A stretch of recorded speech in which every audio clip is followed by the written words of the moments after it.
지난주에요. 여러분의 기도 가운데 제가 캄보디아 선교회 방문과 또한 캄보디아 신학교 강의를 잘 다녀왔습니다. 여러분, 캄보디아는요, 아직까지 산업이 제대로 발전하지 못한 후진국으로 분류되어 있습니다. 공장보다는 논이 훨씬 많습니다. 쌀 농사가 주된 산업입니다. 그래서 그런지요, 캄보디아의 국민 소득은 우리나라의 18분의 1 정도밖에 되지 않습니다. 그만큼 많이 낙후된 나라가 바로 캄보디아입니다. 자, 그러면 여러분 어떤 생각이 드십니까? 우리나라보다 소득이 18분의 1 정도밖에 되지 않는다고 하는데, 그곳 사람들은 얼마나 많이 힘들까? 그곳 사람들은 얼마나 많은 걱정이 있을까? 이런 생각이 들지 않습니까? 그런데 그곳에서 만난 학생들의 얼굴은요, 그리고 그곳에서 만난 현지 목회자들 또한 성도님들의 표정은 전혀 그렇지 않았습니다. 그들의 얼굴 표정은요, 우리와 별반 다를 게 없었습니다. 아니, 우리는 이제는 작은 것엔 별로 감동하지 않지 않습니까? 그런데 그분들은요, 작은 것에도 크게 감동합니다. 작은 것에 위로를 받고 또한 행복해하는 모습을 보았습니다. 여러분, 사실 그 모습에 제가 더 큰 은혜를 받았습니다. 작은 것도 소중히 여길 줄 알고 또한 감사할 줄 아는 그 모습에 오히려 제가요, 더 큰 고마움을 느끼게 되었습니다. 그러면서 왜 우리는 감사나 행복이나 위로나 여러 가지 것들이 많이 부족할까? 이것을 생각하게 됐습니다. 늘 염려 가운데 살고 있지 않습니까? 늘 불평하고 우리가 어중간한 것이 아니라면 만족해하지 못하는 모습이 있지 않습니까? 오히려 그런 우리들이 문제가 있구나라고 하는 것을 이곳에 이번에 캄보디아에 갔다 와서 다시 한번 돌아보게 되었습니다. 여러분, 옛말에요, 행복은 성적순이 아니다, 이런 영화도 있고 이런 이야기도 있지 않습니까? 그런데 이것은 학생들에게만 해당되는 이야기가 아닙니다. 어른들도 마찬가지입니다. 물질의 소유나 세상의 성공에 따라 우리의 행복이 결정되는 것이 아닙니다. 얼마나 우리의 감정이 건강하게 살아있고 또한 얼마나 하나님에 대한 감사가 우리 안에 살아있느냐에 따라서 우리의 삶은 행복해질 수 있습니다. 우리의 삶에 은혜와 감사가 넘칠 수가 있습니다. 그렇기 때문에 우리는 이 땅을 살아가는 가운데 인생에 대한 올바른 가치관을 가질 수 있어야 합니다. 올바른 가치관, 한마디로 세상적인 생각으로 우리 인생의 가치를 추구하는 것이 아니라 성경적인 기준 가지고 하나님의 뜻에 맞는 그러한 가치, 그러한 복을 우리는 추구할 줄 알아야 합니다. 그래야 우리가 하나님의 복을 받아 누릴 수가 있습니다. 그럴 때 우리가 형통한 자로 하나님께 인정받으며 세상에서 승리할 수가 있게 되는 것입니다. 여러분, 오늘 본문에 등장하는 요셉이 바로 그런 사람이었습니다. 성경은 요셉을 가리켜서 형통한 사람이라고 분명하게 말씀하고 있습니다. 그런데 요셉의 상황을 보면요, 조금 이해가 되지 않습니다. 아니, 지금 요셉은 어떤 상황에 놓여 있습니까? 애굽의 종으로 팔려갔습니다. 노예로 팔려갔습니다. 여러분, 고대 사회에서 노예라고 하는 것은요, 자기 인생을 사는 사람들이 아닙니다. 노예는 오직 주인을 위한 주인의 인생을 사는 사람이 노예입니다. 요셉도 노예가 되었다는 것은요, 이제는 요셉의 인생은 잃어버린 것과 마찬가지입니다. 이제는 그 주인 보디발을 위한 인생으로 살아가야 된다는 것을 의미합니다. 그런데 어떻게 요셉이 형통하다, 이렇게 성경은 말씀할 수가 있습니까? 여러분, 사실 형통이라고 하는 것은요, 결과가 아니라 과정입니다. 과정. 하나님의 뜻을 향해 막힘없이 나아가는 과정이 바로 형통입니다. 하나님의 역사가 끊임없이 나타나는 과정이 바로 형통입니다. 아무리 우리가 세상 가운데 성공하고 아무리 우리가 잘 사는 사람이 되었다 할지라도 하나님과 아무런 상관없이 사는 사람은 결코 형통하다라고 말할 수가 없습니다. 왜 누가복음 16장에 나오는 부자의 비유, 부자와 거지 나사로의 비유 속에 그 부자가 그러지 않았습니까? 여러분, 그 부자를 보면요, 오늘날의 명품에 해당하는 자색 옷과 고운 베옷을 입고 있었다고 했습니다. 또한 날마다 맛있는 음식을 먹으면서 또한 친구들을 불러다가 파티하는 그런 즐기는 인생을 살고 있었습니다. 마치 영화나 드라마 속에 나오는 재벌들의 모습 혹은 성공한 사람들의 그런 모습으로 그 부자는 살아가고 있었습니다. 그러면 오늘날 시각에서 이 부자를 뭐라고 이야기할까요? 그 부자를 형통한 사람이다라고 그렇게 부러워해야 마땅하지 않습니까? 그런데 그 부자의 결말이 무엇입니까? 그 부자는요, 죽어서 지옥으로 갔습니다. 지옥불에서 끊임없이 고통을 받고 있었다고 했습니다.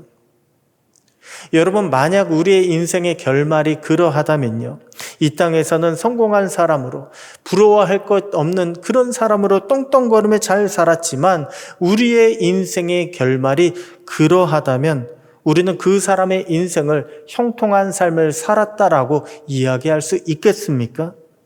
결코 그렇지 못할 것입니다.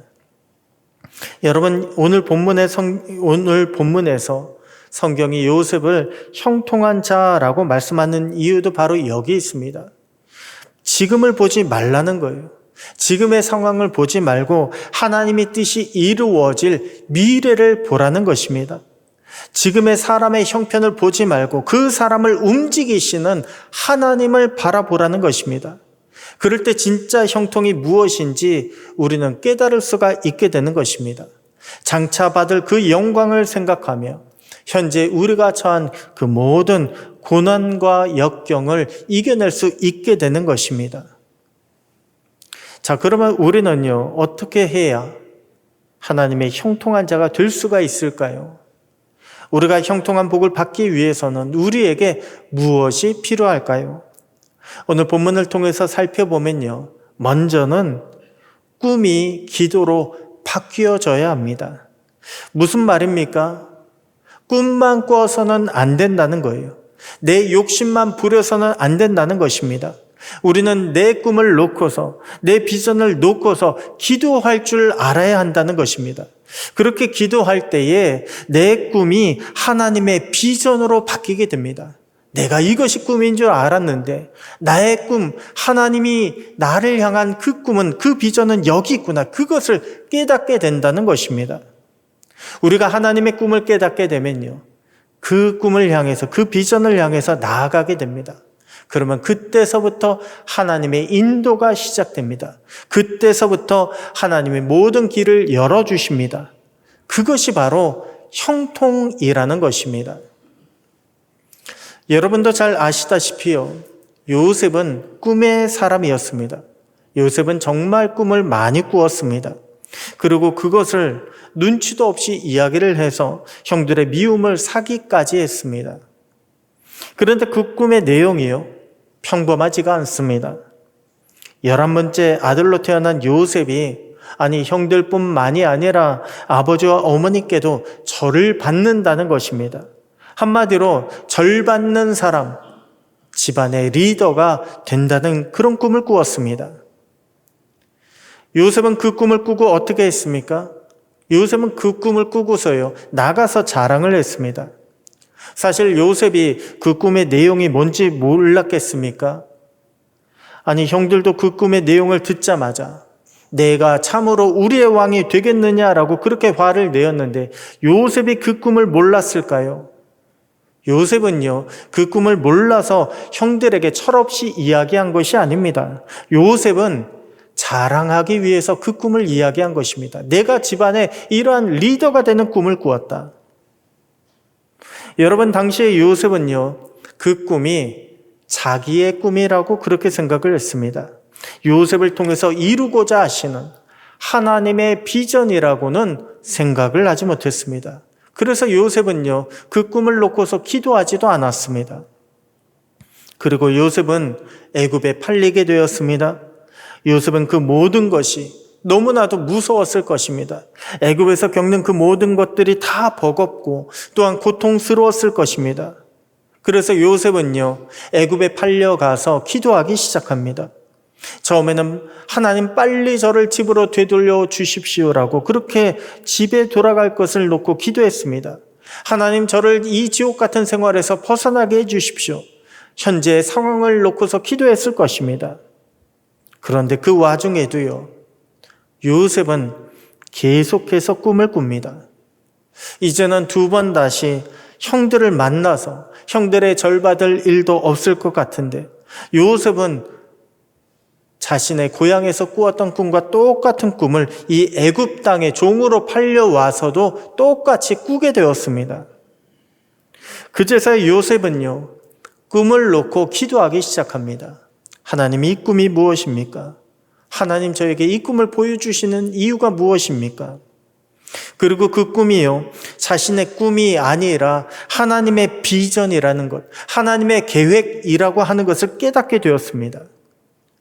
비록 자신은 지금 종의 몸으로 애굽에 팔려 있지만 지금도 하나님은요, 여전히 자기와 함께하고 있다는 것을, 함께하고 계신다는 것을 믿게 되었습니다. 여전히 하나님의 비전은 자신을 떠나지 않고 자신에게 있음을 깨닫고 또한 하나님께서 그 비전으로 자신을 인도하고 계심을 깨닫게 되었습니다. 그리고 그때서부터요, 요셉의 모습이 달라지기 시작합니다. 처음 해보는, 그리고 너무나 큰 배신감에 상처 가운데 죽을 것처럼 괴로워하던 그 얼굴이요, 어느 순간에 평온해지기 시작합니다. 왜요? 하나님이 계시니까요. 하나님이 자기를 인도하고 계신 것을 믿기 시작하니까 평온해지기 시작합니다. 그리고 이전만 하더라도 억지로 끌려서 일을 했습니다. 그런데 나를 하나님께서 인도하고 계시는구나, 나에게는 하나님의 뜻이 있구나라는 것을 깨닫게 되니까요, 그 모든 것들을 적극적으로 달려들기 시작합니다. 아니, 요셉이 아무리 잘해도 득이 되는 것이 있습니까? 요셉에게 돌아오는 것이 있습니까? 노예 생활하는 요셉에게 돌아오는 것은요, 아무것도 없습니다. 그럼에도 요셉은 자기 일처럼 열심히 합니다. 마치 소망이 있는 사람처럼, 계획이 있는 사람처럼 열심히 합니다. 최선을 다합니다. 그리고 그런 요셉에게 하나님은 형통의 축복을 허락하여 주셨습니다. 요셉의 신분은 여전히 종이었지만 하나님은 요셉이 하는 일마다 형통하게 하셨습니다. 사람들의 인정을 받게 하셨습니다. 그리고 마침내 요셉은요, 주인에게 은혜를 입어서 집안의 모든 소유를 다 관장하게 되었습니다. 여러분, 우리는 누구나 꿈을 가지고 있습니다. 자신이 좋아하는 것에 대한 꿈을 가지고 있습니다. 자신이 잘하는 것에 대한 꿈을 가지고 있습니다.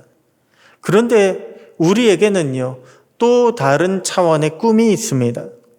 바로 우리를 창조하신 하나님의 비전이요, 하나님의 꿈이 저와 여러분, 우리 모두 누구에게나 다 있다는 말씀입니다. 우리가 하나님의 비전을 모르면요, 우리는 두려워할 수밖에 없습니다.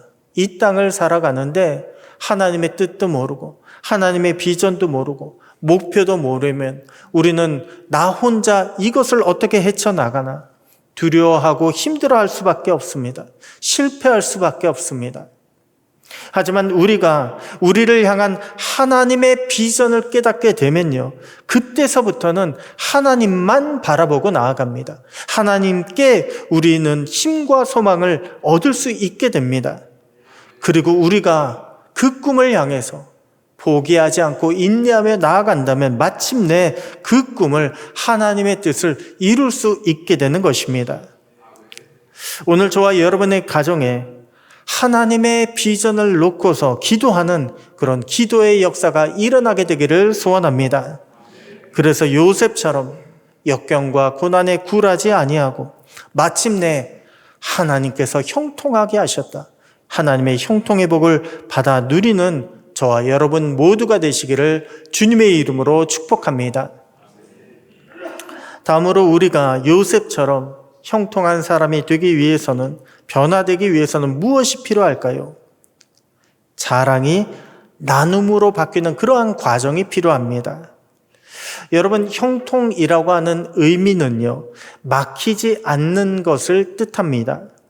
왜 우리가 종종 축복의 통로라고 하는 그런 표현을 사용하지 않습니까? 하나님은 우리가 통로가 되기를 원하신다는 거예요. 하나님의 복을 전달하는, 하나님의 복을 나누어주는, 흘러가게 하는 그런 축복의 통로가 되기를 원하신다는 것입니다. 그것이 바로 형통입니다. 통로로 살아가는 것. 예전에 요셉은요, 자신이 가진 것을 자랑하던 그런 사람이었습니다. 요셉은 형들에게 자신의 꿈을 자랑했습니다. 요셉은 아버지가 자신에게만 지어준 그 채색옷을 자랑했습니다. 요셉은 형들이요, 그 채색옷 때문에 자신을 미워한다라고 하는 것을 잘 알면서도요, 항상 그 옷을 입고 다녔습니다. 아니, 오히려 저 멀리서도 자신을 알아볼 수 있도록 멀리 심부름 가는 데에도 그 옷을 입고 나갔습니다. 그러다 어떻게 됐습니까? 요셉은요, 그 자랑하던 옷 때문에, 채색 옷 때문에 결국은 망하고 말았습니다. 형들이 멀리서 알아보고요, 요셉을 잡아 죽이려 했고 애굽으로 요셉을 팔아버린 것입니다. 여러분, 자랑할 수 있는 것이 나에게 있다라고 하는 것, 이것은 굉장히 큰 축복입니다. 그러면 한번 생각해 보십시오. 하나님은 왜 남들에게 자랑할 만한 것을 나에게 주셨을까요? 하나님은 그것을 자랑하라고 주신 것이 결코 아닙니다. 하나님은 그것으로 남들을 도우라고, 그것으로 남들을 섬기라고 우리에게 자랑할 만한 축복을 허락하여 주신 것입니다. 그것도 모르고 내 자랑만 하다가는요, 하나님은 그 축복을 거두어 가십니다. 그렇게 자랑을 하다간 오히려 하나님께 받은 그 축복이 하나님에게서 멀어지는, 하나님의 뜻을 저버리게 만드는 저주로 바뀔 수가 있습니다. 예전에 형들에게 절받는 꿈을 자랑했던 그 요셉이요, 지금은 가장 낮은 자가 되어서 무조건 절해야만 하는 그런 노예로 살아가게 되었습니다. 예전에 형들에게 채색옷을 자랑하던 그 요셉이요, 이제는 옷도 제대로 입을 수가 없는 애굽의, 이집트의 노예가 되고 말았습니다. 그런데 그렇게 모든 것들이 다 변한 것 같지만 변하지 않은 것이 있습니다. 요셉이 종으로 팔려왔어도 하나님은 여전히 변하지 않으셨습니다. 여전히 요셉과 함께 하셨고 여전히 요셉에게 힘이 되어 주셨습니다. 그래서 요셉이 무엇을 하든지 간에 하나님은 요셉에게 하나님의 복을 허락하여 주신 것입니다. 그때 요셉이요, 비로소 깨닫기 시작합니다. 아, 하나님이 내게 주신 복은 자랑하라고 주신 것이 아니라 섬기라고, 나누어 주라고 주신 것이구나. 하나님이 내게 주신 복은 나를 드러내라고 주신 것이 아니라 하나님을 드러내라고, 하나님께 영광 돌리라고 주신 것이구나라고 하는 것을 비로소 깨닫기 시작합니다. 그때서부터 요셉은요, 매사에 하나님을 드러내기 시작합니다. 그리고 내가 한 것이 아닙니다, 하나님께서 해 주셨습니다 라고 모든 영광을 하나님께 돌리기 시작합니다. 그런 요셉을 주인인 보디발이 지켜보았습니다. 여러분, 보디발은요, 하나님을 믿는 사람이 아닙니다. 하지만 요셉을 통해서 여호와 하나님을 알게 되었습니다. 요셉을 통해서 여호와 하나님은 복 주시는 하나님이시구나라고 하는 것을 깨닫게 되었습니다. 여러분, 우리가 자랑을 통해서는 하나님을 전할 수가 없습니다. 우리가 자랑만 해보십시오. 내가 이렇게 잘 됐고 내가 이렇게 성공했고, 그것으로는 하나님을 전할 수가 없습니다. 오히려 그 성공을 부러워하게 만들 뿐입니다. 하지만 우리가 내가 받은 하나님의 복을 하나님의 이름으로 나누어주기 시작하면요, 그들에게 하나님의 은혜를 깨닫는 역사가 일어나게 됩니다. 요셉이 하나님의 복을 나눈 자로 살기 시작했더니 어떤 일이 벌어집니까? 하나님의 복을 나누면 나눌수록 더 큰 하나님의 복이 흘러가기 시작합니다. 보디발이 요셉을요, 가정의 총무로 삼고 모든 소유를 다 위탁하니까 하나님의 복은 요셉이 맡은 보디발의 모든 소유에 미쳤다고, 임했다고 그렇게 말씀하고 있습니다. 그렇게 요셉의 형통은요, 점점 더 확장되게 되었습니다. 무엇을 통해서요? 나눔을 통해서요. 더 큰 확장, 더 큰 복을 그렇게 누릴 수 있게 되었습니다. 여러분도 형통의 축복을 원하신다면 더 많은 나눔을, 더 많은 은혜의 나눔을 결단하시기 바랍니다. 형통의 축복을 원하신다면 더 많은 축복의 나눔에 헌신하시기 바랍니다. 여러분의 욕심이, 여러분의 자랑이 그것들을, 하나님이 받은 것들을 나눠주지 않고 막지만 않는다면 더 크고 놀라운 하나님의 축복이 나를 통해서 흘러가게 될 것입니다. 나를 통해서 은혜가 넘치게 만들어 주실 것입니다. 이번 캄보디아 현지 강의를 통해서요, 제가 깨달은 것이 하나가 있습니다. 그곳에 선교사님들과 또한 사역하시는 분들과 이런저런 이야기를 나누게 되는데, 예전만 하더라도 50년 대만 하더라도 캄보디아는 우리나라보다 훨씬 잘 살았다고 합니다. 프랑스 식민지에서요, 그래도 많은 문화적인 것, 그래서 캄보디아 안에 프랑스적인 어떤 유럽적인 것들이 여전히 남아 있습니다. 그렇게 잘 살던 캄보디아가 아직까지 그렇게 힘들고 어렵게 된 데에는 여러 가지 이유가 있었습니다. 또한 그와 비교해서 그 당시에 아시아에서, 아니 전 세계적으로 가장 못 사는 나라였던 우리나라가요, 불과 반세기 만에 놀라운 발전과 성장을 이루게 된 이유도 이것이구나라고 하는 것을 깨달은 것이 있었습니다. 그것은 바로 헌신이었습니다. 나눔이었습니다. 여러분, 우리가 못 살 때에요, 우리는 경제 성장만을 목표로 한 것이 아닙니다. 경제 성장만을 목표로 우리가 신앙생활 한 것이 아닙니다. 우리는 어려웠지만, 우리는 못 살았지만, 우리는 나누어주고 선교하는 것을 꿈꾸었습니다.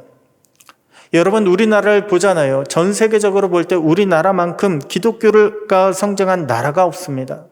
그런데 특이하게도요, 우리는 그 옛날부터 헌신하는데 아까워하지 않았습니다. 아니, 생각해 보십시오. 기독교가 들어왔던 구한말 또는 일제강점기를 거쳐서 6.25 전쟁이 일으키기까지 우리 선조들의, 믿음의 선조들의 삶은 어떠했습니까? 넉넉했던 적이 있습니까? 아니요, 한 번도 넉넉했던 적이 없습니다. 풍족했던 적이 없습니다. 그런데 우리 믿음의 선조들은요, 주님의 교회를 위해서, 또한 선교를 위해서 아까워하지 않았습니다. 헌신하는데, 또한 주님 앞에 드리는데 아까워하지 않았습니다. 그렇게 믿음으로 헌신하고 또 헌신했더니 주님께서요, 그 헌신의 통로를 확장시켜 주셨습니다. 우리 교회와 또한 우리 나라의 놀라운 성장과 발전을 허락하여 주셨습니다. 캄보디아 교회 사람들이 그래도 조금씩 하나님 앞에 모이고 예배드리기 시작하는데, 그들에게 아직까지 잘 안 되는 것이 헌금이 잘 안 된대요. 그런데 제가 미국에서 있을 때도 멕시칸 교회들을 종종 보게 됩니다. 그들 얼마나 뜨겁게 기도하던지요. 우리처럼 통성 기도합니다. 우리처럼 찬양에 열정을 다합니다. 그런데 멕시코 교회들도요, 헌금하는 데는 그렇게 인색하다고 합니다. 오늘날 한국 교회가 이만큼 발전한데, 오늘날 우리나라가 이만큼 발전한 데는 정말로 하나님 앞에 아까워하지 않았던 그런 헌신이 있었기 때문에 오늘날 하나님께서 우리나라를, 우리 모든 교회들을 이만큼 성장시켜 주시고 축복을 허락하여 주신 것입니다. 여러분, 우리는 지금도 많은 자랑할 거리가 있기를 원하고 있습니다. 내가 이러한 자랑거리를 원합니다. 내가 이러한 것들을 이루기 원합니다. 남들 앞에 돋보이기를 원합니다. 우리는 이렇게 원하는 것들이 있습니다. 그런데 여러분, 바울은요, 주 예수 그리스도의 십자가 외에는 결코 자랑할 것이 없다라고 그렇게 말씀했습니다.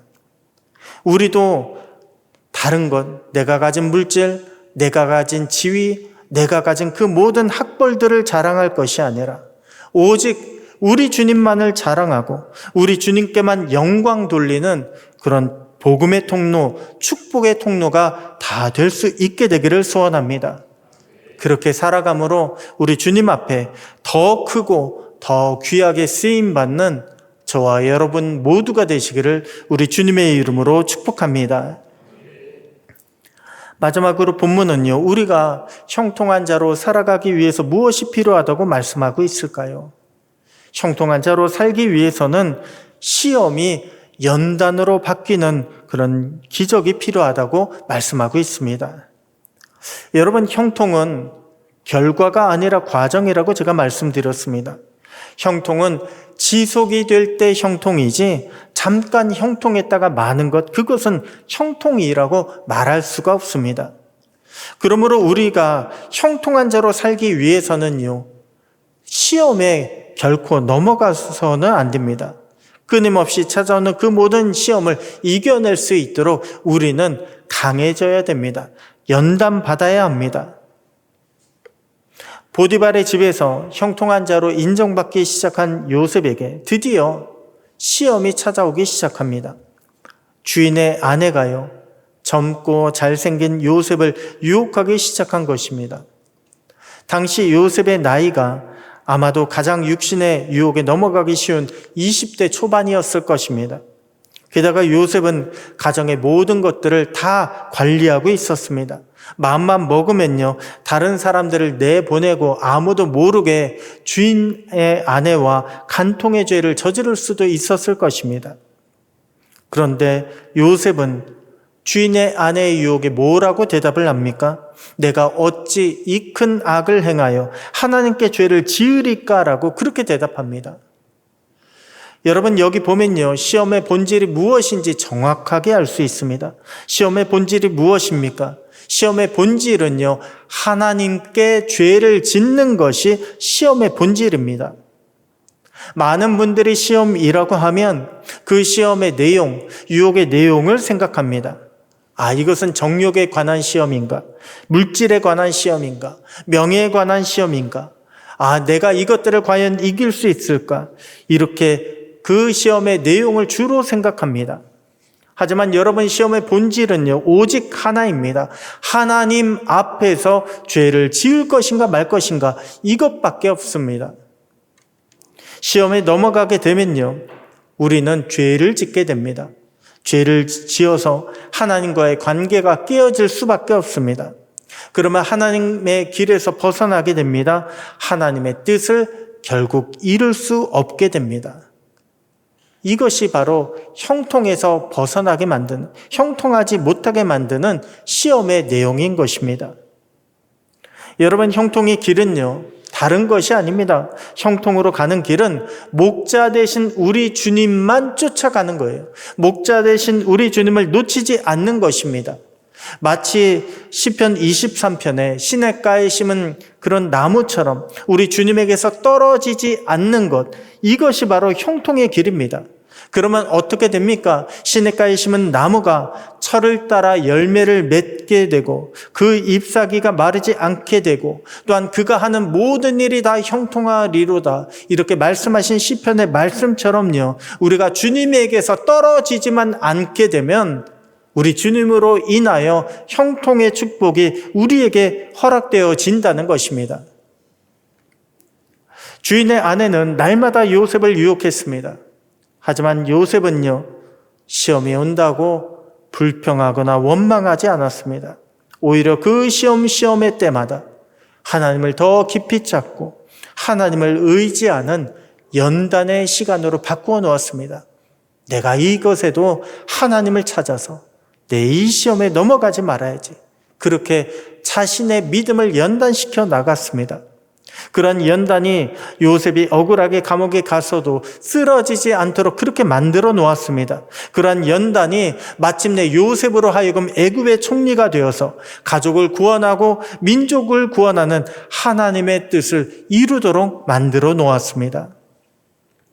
오늘 저와 여러분에게도 끊임없이 시험이 찾아옵니다. 하지만 그 모든 시험을 하나님 앞에서 연단으로 여기시고 그때마다 하나님을 의지하여 그 모든 시험을 물리칠 수 있는 귀한 믿음이 저와 여러분 가운데 있게 되기를 소원합니다. 그렇게 끝까지 주님의 선하심을 신뢰하며 그 모든 시험을 이겨내고 마침내 우리도 요셉처럼 주님의 뜻을 이루며 살아가는 형통의 사람, 축복의 가정들 다 되시기를 우리 주님의 이름으로 축복합니다.